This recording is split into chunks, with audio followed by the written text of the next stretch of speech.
Merry Christmas, everyone! Today's podcast features interviews with some pretty incredible youngsters who have grown up RVing with their families. One of them lives in an RV park managed by her parents. This episode is sponsored by the National RV Training Academy in Athens, Texas. The Academy's one-week live training or home study course will teach you everything you need to know to fix about 80% of the problems people experience with their RVs. You can also sign up for additional training to become an RV inspector, campground technician, or to provide mobile RV service.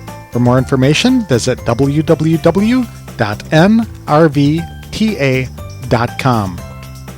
I bumped into 15-year-old Raylea Willey at the 2019 Workamper Rendezvous in October, and I met Maddie Karnes while visiting the National RV Training Academy the week before Rendezvous. Raylea lives at the Texan RV Park in Athens, Texas. Her mother Stephanie is the administrator of the academy, and her stepfather Todd is one of the instructors and manages the campground. She has been homeschooled or roadschooled for several years and describes what that experience has been like for her and how Raylea has benefited from the transition. Her schedule changed from sitting in a classroom from 8 a.m. till 3:30 p.m. with 4 minutes between classes and 45 minutes for lunch to spending just 2 to 3 hours a day in typical education activities. Throughout the change, she actually excelled in her studies. Raylea helped form a group of local teens who are also homeschooled so she and others can enjoy some of the positive aspects of socialization that come from hanging out with other students her age. Because her parents work at the RV park, she encounters other kids who are being road schooled as they travel with their parents, so Raylea offers some advice to them. She also gives some advice to parents on how to make the RVing experience more relevant, interesting, and impactful for kids, especially teens and tweens. She provides insight to what youngsters her age are thinking and feeling about living in an RV and what parents can do to ease that transition from a traditional home experience to a more nomadic lifestyle. To tell us more about her experiences in and out of the RV park, please welcome Raylea Willey to the show. Thanks, Raylea. I'm glad you took some time to come talk to us. How old are you? I'm 15. You're 15, and you've been RVing for a while. Yes, I would say so. You don't full-time RV, though, but you do live at a campground. Yes, sir. Okay. Correct. So you've been familiar with all parts of the RVing lifestyle, pretty much. Yes, sir. Definitely. Yes, very good. Where are you from? I'm from Athens, Texas. Athens, Texas, and that is outside of Dallas. Yes, by sir. about 2 hours? Yes, sir. Okay, but there's nothing nearby where you live. Other than Tyler, no, sir. Just a lot of dirt. That's a about lot it. of dirt. That's okay. You love this kind of lifestyle? I mean, there's perks and downsides to every lifestyle. I would say that being homeschool is very flexible, and it just lets you explore what you want to explore, maybe not what school forces you to explore. So Right. I enjoy it in that aspect, yes, sir. I wanted to interview Raylea because a lot of parents are concerned about hitting the road full-time when they have children because they'll have to homeschool or road school their children, as it's often called in the RV community. And you've been through that transition. You were in regular public schools for how long? Up until my 8th grade year. I was about to go into my 8th grade formal, like the end of the year, the best part, and I got pulled out right before that. Oh, no. So, yeah. Because you got mom and dad got a job, right? Yes, it was a lot of things. I think that I really lost myself in 8th grade, and we were presented with the opportunity. My mom has worked for the organization NRVIA for a while, and so she's always worked at home, and she just took the opportunity, and that was it. And that was it. Yep. And so she sat you down and said, honey, we're going to have a little talk. You're going to change. We're going to take you out of school, and I'm going to teach you everything you need to know. Yes. Is that pretty much it? I mean, kind of. It was And a your stressful reaction time. was, yay? No, definitely not. Not Definitely at all. not. Okay, so you were a little skeptical at first. Oh, definitely. I mean, as somebody, I don't know, as somebody that's in public school, I was always very homeschooled. That's kind of weird. And I think a lot of people in public school see it that way. And it was something that I had never explored before. I hadn't been around. I didn't know what was going to happen. It was I was very insecure about it. I would say that. Right. You didn't, it's uncertain because it's unknown. Yeah. And teenagers, especially when you're that age, they like certainty, right? Yes, sir. Definitely. And so hanging out with friends and all of that, you were thinking you weren't going to be able to do that and something was being taken away from you. Oh, definitely. And part of the thing was I was in with the wrong crowd, and which the people I was around weren't like bad people, but it needed to change. So when she pulled me out, it was a situation of we're leaving everything behind. You go through public school and you do all this, and for me, it's like, this is my personality and this is who I am in public school. But when they took me out, there was things that I did in public school for popularity. There's things that, like choir, I did it because my best friend was in it. I did athletics because it was fun, But when they pulled me out, it was kind of like, so who am I now? I can't do anything for other people because I don't have anybody else. So I know it sounds maybe a little bit ignorant since I was only in 8th grade, but like I had to refine myself in a way because everything I had done up to that point was for somebody else. So it was a very difficult time, I would say, definitely. So while most teenagers are trying to find themselves, you were actually required to find yourself. Very and quickly. What did you find?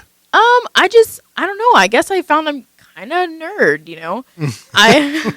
there were so many things in school that I was like, oh no, I won't do that. I'm supposed to be a jock and an athlete, And I just found that I'm interested in so many other things, and that, I don't know, my personality just really changed. And I found things about myself that I don't think I would have let myself accept when I was in public school. One of the things that I've noticed about kids who go to public school is they have to be there at 8 o'clock in the morning. Oh, yes. And they stay until 3:30 in the afternoon? 3:45. 3:45. Yes, sir. And you are lucky enough to have maybe 45 minutes for a lunch. Yes. And you have like 4 minutes to walk around the entire school and get to your next class. And that includes a bathroom break and definitely. water break. Yes. So it's loads of fun. Oh, yeah. Tons now, of fun. As a road schooler or a homeschooler, how many hours a day are you in school? Okay. So my family personally, we use a co-op that's very simple, and I would say I only do 2 to 3 hours of school each day, and that's still me completing the same amount of work that I would be doing in school. It's just like in a compact form, and you're not taking time, for breaks in between or sports or anything. So like it went from an 8-hour day to 2 to 3 hour day. The thing that you're missing most is the teacher having to stop because they're disruptive students. And things like that are causing everybody to slow down. Oh, definitely. And so you are basically self-guiding your own education, right? If you're taking the basics that everybody needs to know, but if there's something that really trips your trigger, you're allowed to explore that further, right? Definitely. I think that's why so many parents that do homeschool think it's interesting, and I think that that's why people that are homeschooled maybe excel more, because I had this conversation with my mom the other day. I said, what if when you were born, instead of being forced to eat broccoli, you were forced to eat candy? And I know that sounds special, but like, do you think later on in life you go, well, I don't want candy. My mom used to force me to make that. I want broccoli. I think that kids, when they're homeschooled, they go, you know what? That really interests me. Like my mom and I are really into the stars, my stepmom. And I just got into that. And now I'm really into it. And so I've dug deeper and I've got books and all this stuff. But if I was in school and a teacher told me, you need to learn about stars, I'd be like, oh, okay, well, that's like an hour I can't be on the TV tonight, or, whatever it is. But now I'm going out of my way to do other things and research and all these things just because I want to. And I think a kid will do something way more willingly when they think they're making the decision to do it versus when somebody's telling them to. Right. And it makes even easier because the kid has an interest in it. Right. So you'll still need to learn basic science things and basic biology things that might not interest you. But in those areas for which you have special interest or a passion, or it's just, I'd like to learn more about this. Right. I think this introductory course I had on astronomy is nice, but I'd really like to study, the planets and things like that even closer. And you're allowed the flexibility to do that. Right. Because you still have 5 extra hours of time a day. And, it's crazy flexible. And I love it in that aspect. And I'm not a morning person, so I definitely love it in that aspect. Do you follow a particular curriculum that your folks have provided for you? Yes, sir. So we right now are in Acellus, which that is an online. Acellus? Acellus. Acellus. Yes, sir. Okay. And it's an online curriculum? Yes, sir. So you log in every day and it tells you what to study? Pretty much. I mean, you log in. My favorite thing, I guess I learned it in a special way to the point where I need to see a teacher and I need to have a connection with the teacher. And that's just how I learned. My 7th and 8th grade year, I had the same math teacher, and that was probably the best 2 years of my math grades ever. Just because he knew how my brain worked, and he took the time to, figure it out. And so I did better. But whenever I can't read and learn something. I don't know if other kids can do that, but I can't. I just can't read something, teach myself. I don't know how that works.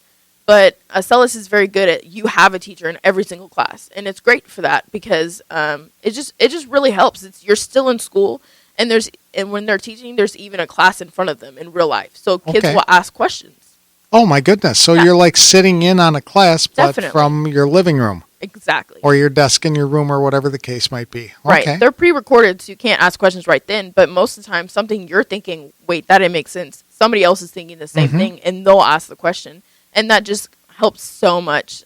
It's like a game changer. We started that my 2nd year. One of the biggest drawbacks to road schooling and homeschooling that I hear from parents and adults is these poor kids will grow up unsocialized. What do you think about that? I think, first of all, I think that if you're homeschooled, your parents already care about you, enough to want to spend more time with you than they would if they put you in public school. I think that they care about you a lot. And I think that it's all about how much your parents take time to put you in things. Because, in you, but like with me, we're living in a town that I've never lived in before. And I went from being like a social butterfly to having nothing. And about once a month, I lose my mind. And I get very insecure about, well, Mom, I'm not going to have any friends and blah, blah, blah. And that, number one, that's like road life. That's why we started that, to get you engaged with other road school members across the planet. And I say planet, it's probably just the U.S., sorry. Right. And, get you engaged. Plus, my mom just started a sophomore group for me, so that I'm meeting with sophomores that are homeschooled in Tyler, Texas. And I've just started a little group between us, and we'll meet and we'll go play board games and hang out. I think it's just how much effort you put into it, because there are things there. I'd agree with that. So there's plenty of opportunity for you to socialize and to meet other people. Now, living at a campground can be kind of isolating because you're kind of out in a remote area of Athens. You're probably 5 miles away from actual Athens. Yes, sir. Okay, so is that a lonely experience, or are there enough people coming in to make life interesting? I would say that my RV park, I don't know about every single RV park, but mine in particular, we have older people coming. Not old, but like older than me. So it's just... That's old. Yeah. It's just a whole bunch of, adults. And I love, there's a few adults that come in, and I just love them to death. And, they become like parents to me, and it's tons of fun. But I do miss out on, like just the daily interaction. We'll go and do that stuff with my group in Tyler every once in a while. But when it comes to like hanging out with my friends every single day, that's not a thing anymore. And I don't know, it just takes it gives you a lot more time to think about yourself, I guess, and it's a lot of self-reflection. And well, you're at a training center. I am. And so there are a lot of people coming in to learn technical training at that campground, and many times now, and I think you're going to see more in the future, there are kids showing up with mom and dad who are going through the technician training or whatever it is that's being taught there. Are you seeing some kids? You have seen some kids come through there. We have, yeah. We have seen some kids. I think it's more like as we go along, more and more. I don't know, RVing in itself is becoming more and more of a millennial thing. And people with kids, they're just like branching out into it and not seeing it as such like a crazy idea. And as that keeps going, I think that I'll see more kids in the park. But, I mean, by that time, I could be graduated and off at college. But, I just think it just depends. My park in particular doesn't have a whole bunch of activities for kids. And so we just attract adults more. And that's okay. But that's what I tend to see is a lot of adults. Okay. But that's where Road Life comes in. Yes. And this is a relatively brand new organization of full-time RVers. And usually they're younger with children. Yes, sir. And so the Road Life matches kids into like digital pen pals. So you can connect with somebody else, your sex, your age, somewhere, and share life together, or multiple people. Is that correct? Yes, sir. So we just actually had our first event in Athens, just about a week ago. The fall festival, the annual fall festival. Yeah, we had over 20 kids show up and their families, and I will say it was great and it was tons of fun. We don't have a whole bunch of people my age yet, so we're still trying to figure out how to reach people my age. We have a whole bunch of younger families, and that's totally fine. They're awesome. I think we're really building something that's going to be great eventually. And the fact that we have that many kids show up to our first event and we haven't been along that, around that long, it was crazy. And it was just so much fun. Everybody said they had so much fun. And I enjoyed it very much. It was great. It was a really good event. Okay, so you got to hang out with some actual real live teenagers. Yeah, well, I was the only teenager there, and most of the time I was working. But my sister's about 10, so she had like 20 kids her age there. Oh. And they just had tons of fun. It was great. I mean, I enjoyed myself. The parents were all really cool. So Sure. What can parents do to make life on the road better for teenagers? I would say, I don't know, I would say give them outlets. I think part of the reason why teenagers are so nervous about being homeschooled is just insecurity. Like, I didn't like the fact that, me compared to somebody else, that I would be different. That's how I viewed it. I'm different. But when you look at it, you just have to change your kid's view to, oh my gosh, guess what I'm getting to do? Like, I'm different. How cool is that? Right. You just have to change it from a negative to a positive thing. And that's a very difficult thing to do. But over time, they're gonna understand that, like, popularity and all of these relationships are in school, because I discovered that most of mine were just fake. Well, as soon as I left, I was like, none of those people reached out to me. None of them cared. And that was very difficult. Like, I mean, you just found out. Yeah, I mean, because I valued all of those relationships and I thought they did too. But I guess it just wasn't, it's surface level stuff. And it's not important in the long run. And I guess you just have to get your kid to realize that. But I also would say give them time, because this whole, like, forcing your kid into, like, mentally forcing them. I understand if you're going to have to force them into RV because you already quit your job and you got to go. Like, I get that. But when it comes to, like, trying to mentally force them, you just got to let them discover it on their own. Kind of like broccoli and candy. You just have to let them like it on their own. That's right. Yeah. And so if you were a kid in an RV, what kinds of things would you want to be doing? I don't know. I like taking photos, so I like going around taking photos, and I also like, posting photos and talking about, oh my gosh, guys, guess where I am now. And I love hiking, just all kinds of stuff. I mean, I think you have to be an outdoorsy person to really like RVing when it comes to staying at, like, RV parks. But there's also the aspect of, hey, we're gonna go to this monument in Georgia and go see this, and, like, it's the coolest thing because it's like every field trip ever you can do. Like, it's not just your state in a 2-hour radius. It's everywhere. You can go everywhere. You can see everything, not just in books. It's the coolest thing. Right. I mean, I think that's one of the biggest perks, is just being able to see stuff with your own eyes. Like, there's stuff that my parents before me weren't able to do the same things I'm doing now, because obviously times have changed a whole bunch, and my parents are doing things that their parents didn't do for them. So there's things that I've seen, and I mean, I went to Alaska. I mean, I went on an Alaskan cruise and got to see, like, the most beautiful things in the world. And there's so many adults that don't even get to do stuff like that. Right. It's such a blessing to get to see these things. And so I think that, kids, as soon as they realize, holy crap, I just went to Alaska, and just are so excited about it, then that's when they're going to be pumped and ready to be road schooled. Right.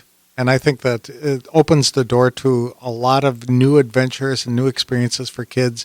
I know we've talked on this podcast several times about my connection with full-time families and the things that those kids have been able to do, like visit the Scripps Institute in San Francisco and learn from oceanographers about marine wildlife. Definitely. And then go snorkeling at an underground county park and watch the sea creatures crawling around up close and personal. Panning for gold in the very creeks and areas where the gold rush took place, and going up to an observatory and actually talking to astronomers about how the planets were formed and the star clusters and galaxies and things like that, and viewing them through the telescope. There's so much more available to kids when they get out and they get to experience this in their RV and when they're homeschooled and they can direct their own education. And I just, you seem to be happier. You seem to be very confident. And would you say that that was the case a couple of years ago? Oh, no, definitely not. And I think that something people have to understand is, you're not going to be super secure in your, every once in a while, I kind of flip out. And oh, that's teenager. Yeah, definitely. And I just, I get to a point where maybe something bad just happened or, we haven't had a whole bunch of events lately and we're not traveling. And you know what? You just get insecure and you get upset.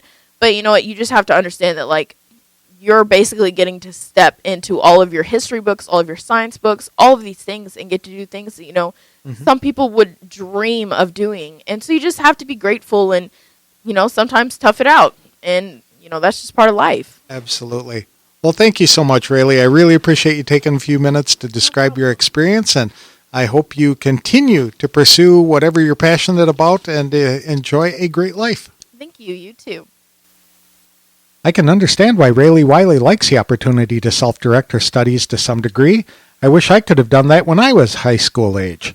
If Raylea wants to dig deeper into a topic like astronomy, she can dive in for several days or weeks without interruption. I also appreciate her honesty in describing her feelings and shifting from a traditional lifestyle to a non-traditional life where she gets to explore more things on her own. Students her age often seem forced into a type of conformity that is necessary for a large-scale educational environment, but Rayleigh's experience seems to have opened doors for her to discover more about herself and the world she lives in. More importantly, she's creating opportunities to help other kids and teens who RV full-time to connect with each other and share their experiences. And I think that's pretty good. My next guest is 10-year-old Maddie Karnes, or Maddie as she prefers. Her experience is a bit different from Rayleigh's because Maddie is just starting out into the full-time RVing lifestyle. She also just started road schooling, but is already seeing how it benefits her in comparison to other friends who still attend typical school. National RV Training Academy Director Terry Cooper joins us in this segment and engages Maddie in talking about her entrepreneurial effort to operate lemonade stands to serve people going through the tech training and staying at the Texan RV Park. Maddie describes what she likes most about living in an RV, and she talks about some of her hobbies that she pursues on the road as well. She even shares some of her career aspirations.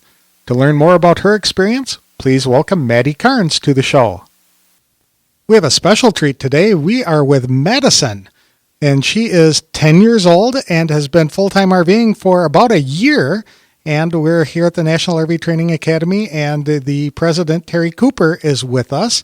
And we just wanted to have a conversation with Maddie about her experience. So tell us a little bit about yourself. Well, I really sometimes like hanging out with my parents, but I'm not saying I don't like hanging out with them. I like hanging out with them, but sometimes when they have to work, I get bored, and all I really have to do is play with my toys or watch TV. And sometimes I don't have friends to play with, so I get kind of bored. That can be a challenge, but you're being homeschooled, is that right? Yeah. And or actually, they call it road schooling because your home is on wheels. What kinds of things do you learn about? Well, history, language arts, typing. All the stuff you would in have you ever been in a regular school? So do you like road schooling better than that, or is it about the same, or what would you say?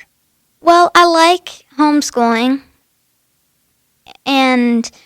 but the only thing that I don't like about it is in a regular school, you had a bunch of friends to play with. Mm-hmm. And that's kind of what I don't like about homeschooling.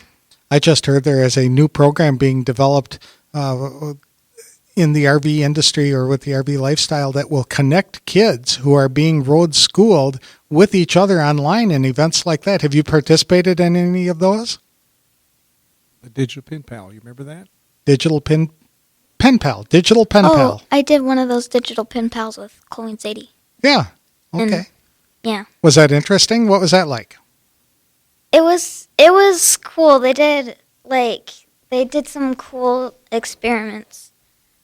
Mm-hmm. Like they made a cloud in a jar. Like it was cool, and then they let the cloud out. It was really cool. How often or how long in a day would you say you're actually in school?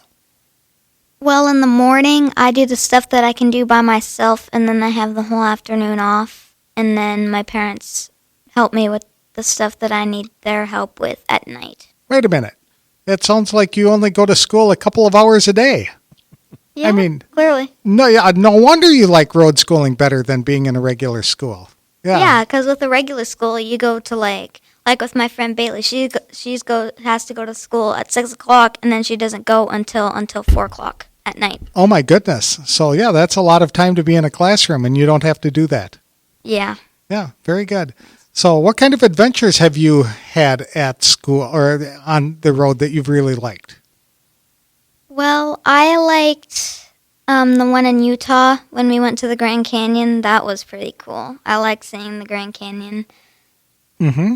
And they had a cool restaurant there and stuff, and it was really cool seeing the Grand Canyon. And it was snowy there, and it was really cool. How many states have you been in? Well, we've been in Oregon, Washington. Have we been in California? Yes, we've been in California, Idaho, Utah, Arizona, New Mexico, and Texas. Which one's your favorite? Texas, I guess. Texas? Okay. But the only thing I don't really like about Texas is the heat. Heat, yes, Definitely. absolutely. Yeah, and nobody in Texas likes the heat. I'm pretty much convinced of that. Super. So if there was a place you would like to go in your RV, where would you like to go? I would definitely like to go to Utah again because it's a very pretty state, and it's busy, but a very pretty state. Mm-hmm. I'm from Wisconsin. Do you have any desire to go to Wisconsin? Well, Do you know where Wisconsin is? no. No, the middle of this country, in the northern part in the middle of the country. A lot of cows there. Yeah. I heard there's a lot of cows there. Super. So, and with the exception of being with your friends or not having as many really close friends that you can hang out with, are there some advantages to RVing that you really like? You know, I noticed the other day I was driving down through the park and I saw water coming down the street. So the first thing that comes through your mind, oh no, we've got a water leak. And I drove up there and these little girls were out there on the slip and slide and they had the little mermaid suits on. I thought that is so cool. So now I look at the little ladies and I say, there's my mermaids, and just wave at them and go on by. So it's kind of cool. And it's interesting to watch the dynamics of the kiddos. It doesn't take them long to make friends. It really doesn't. And so you may have a family come in and they only stay maybe a week or so because maybe dad or mom is going to school. And it's amazing how they make friends with one another. And next thing you know, you look at them, they're running up and down, and they've got their skateboards or their roller skates or, you know, whatever, and just hanging out with each other. And then those folks are gone. So that's why I was encouraged to see the digital pen pal, because I see that as a way for them to stay in touch. I really do. Right. So have you made a lot of friends when at the campgrounds that you've been in? My friend Bailey, that she's a pretty close friend.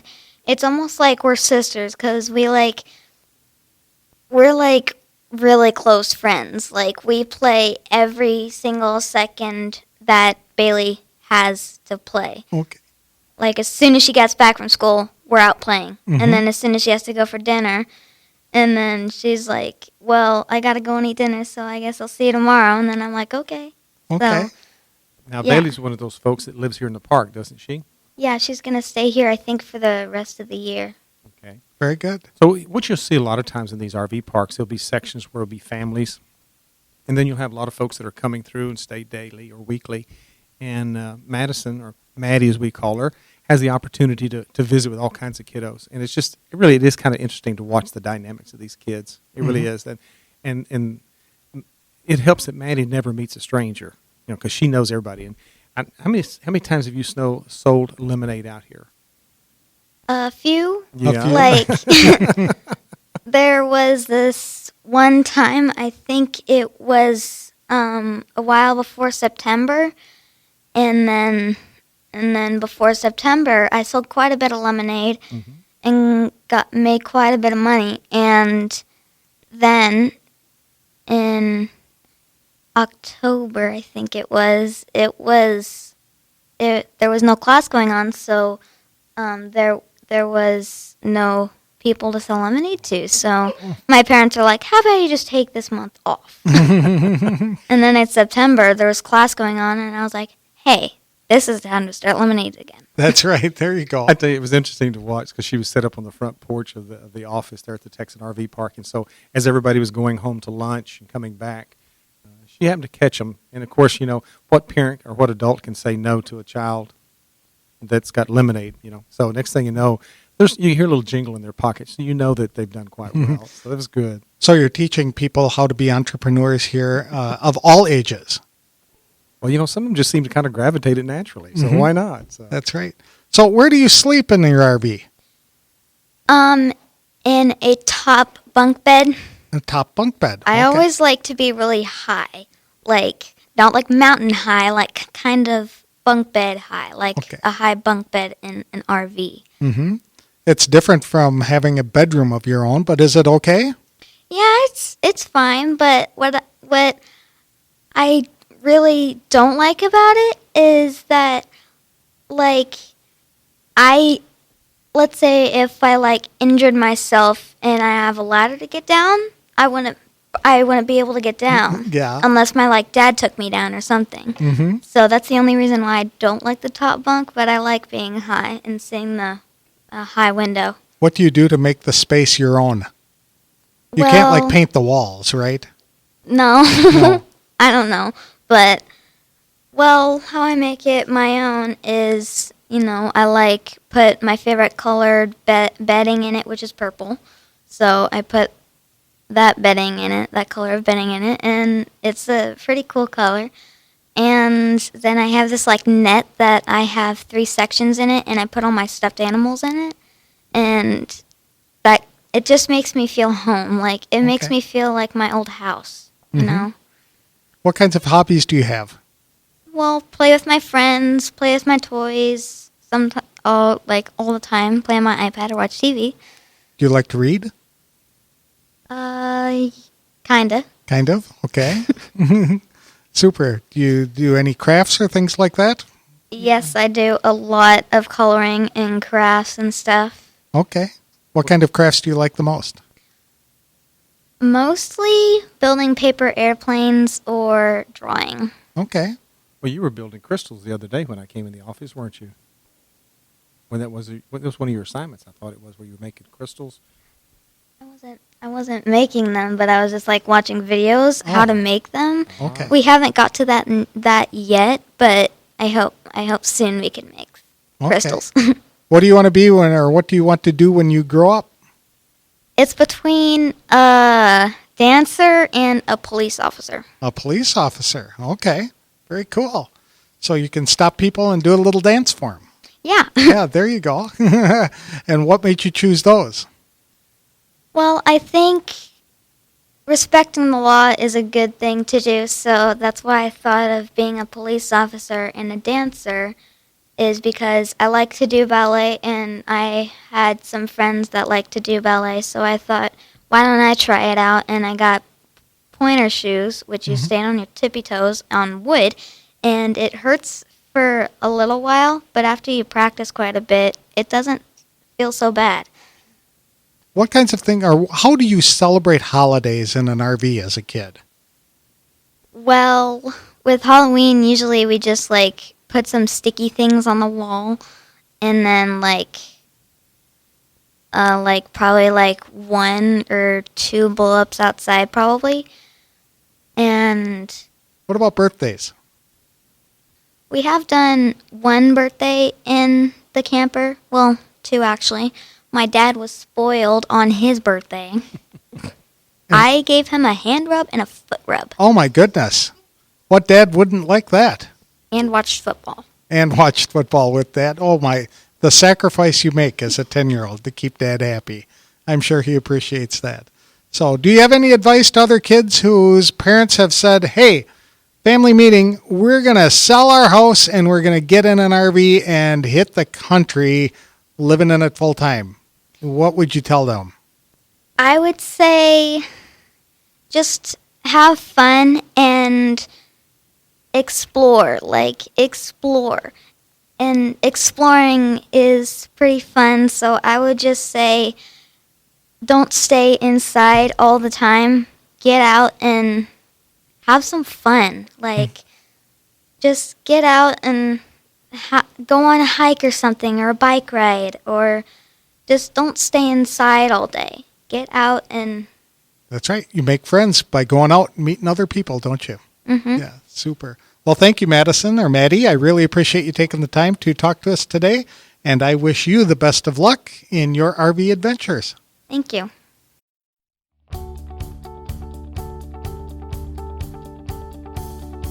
Raylea Willey and Maddie Karnes are pretty typical of other youngsters their age who I have encountered over the years, not only as a journalist covering the RV lifestyle, but as a full-time RVer myself. Those type of kids are super confident, super polite, and exceptionally conversational, and even more so when some guy hasn't thrust a microphone in front of them. Road school students just seem to develop the ability to speak comfortably with people of all ages. Rayleigh's advice to give kids time to discover the advantages of road schooling and the RV lifestyle on their own makes sense to me. Children who have been RVing for a while find they absolutely love not only the lifestyle but the ability to learn on their own. Parents may need to tug them into the RV initially, especially if the students are older. But if they are given space to grow into the new lifestyle, they adopt and wonder how in the world they ever wanted to cling to that other life.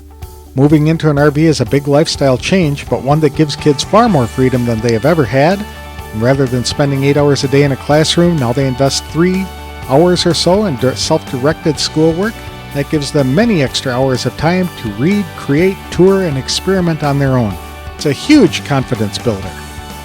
Maddie's experience running lemonade stands with another youngster at the RV park provides more evidence that kids who live full-time in RVs enjoy many of the same experiences as other children. Yet they experience so much more by traveling from state to state. I'd like to thank Raylea Willey and Maddie Karnes for taking time to share their experiences. There is no doubt they both face a very bright and rewarding future. Today's episode is sponsored by Workamper News, a magazine and online publication that connects RVers to full and part-time jobs around the country. Whether it's running a business from your RV or working short-term jobs for a variety of employers, Workamper News can give you information to help you plan a course to live your own dream and get you on the road faster than you thought possible. For more information about opportunities to live, work, and play in your RV, visit www.workampernews.com. That's all we have for today's show. On behalf of everyone working at Workamper News and the National RV Training Academy, I wish you a very Merry Christmas. Thanks for listening.